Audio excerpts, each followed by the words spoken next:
Over in the U.S., this week has seen the reopen protests hit a new level of intensity, fueled by the apparent belief that COVID-19 is no worse than the flu and that the measures are unnecessary.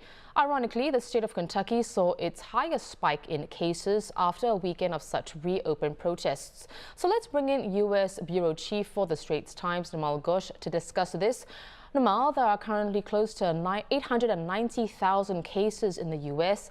Total deaths have crossed 50,000, and that is with social distancing measures. Now, some are suggesting that states reopening could be truly disastrous for the U.S. What's your take? Right, so here is the most likely scenario going forward past, say, May 1. We will have a situation where the virus is still raging and a lot of the country is still under some form of stay-at-home orders, or there are restrictions on public gatherings. A lot of work from home will continue. We will have regional hotspots, but the rest of the country gets back to a sort of new normal in which there is still mandated social distancing. For instance, New York City has cancelled major events through June. There will still be some fear of crowded spaces because the virus will still be around. Right now, while we have seen some governors and mayors wanting to get back to normal, and we've seen some protests against restrictions, these are small protests. Polls show that the majority of Americans are worried about opening too fast. So things will get better in the summer as testing and contact tracing reaches a critical level and we know what is going on with this virus. But there's a possibility of a new wave in October or November. Well, the damage may already have been done to local economies. There are genuine concerns over the ability of small businesses to survive. Now, a $484 billion coronavirus aid deal is expected to help boost small business loan programs. But is it coming in time? Good question. At best, it may be just in time for many, but it is a fact that a lot of small businesses will not survive. If you own a restaurant, for example, even if you open, again, there may be seating restrictions.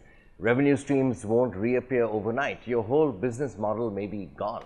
Likewise, small businesses dependent, say, on the service industry or on components from a supply chain that may be disrupted. Now, there are serious questions as well over who got the assistance the first time around. It was big business that got a lot, and banks apparently prioritized applications of their wealthiest clients before turning to other loan seekers. But there has been some blowback. At least 3 national restaurant chains have given back their assistance. So administering this, implementing it equitably and to the benefit of those for whom it is intended will continue to be a challenge as well. Well, Nirmal, both President Donald Trump and former VP Joe Biden appear to be playing the blame game using China. Is taunting China a short-sighted move for the man expected to lead the U.S. out of a post-COVID-19 slump in 2021? Yes, well, President Trump is playing to his base and Joe Biden is trying to out-Trump him in a sense, playing to the center-right of American politics. So blaming China is now quite bipartisan. Perceptions of China had turned negative even before this. And there is a very real phenomenon, not widespread, you don't see it all over, but there have been many more instances than usual of racism-tinged bullying or abuse of Chinese Americans or people who may just look like ethnic Chinese. Now, in terms of geopolitics, the bottom line is the perception of China as a problem and a threat is going to persist. It is now part of the mindset in DC, it's part of the strategic establishment, and this crisis will spur more efforts to delink crucial supply chains from China. But there are limits to that because American companies also want the China market. So taunting and insults is obviously not the most constructive way to manage this relationship because it stokes ultra-nationalist responses on either side.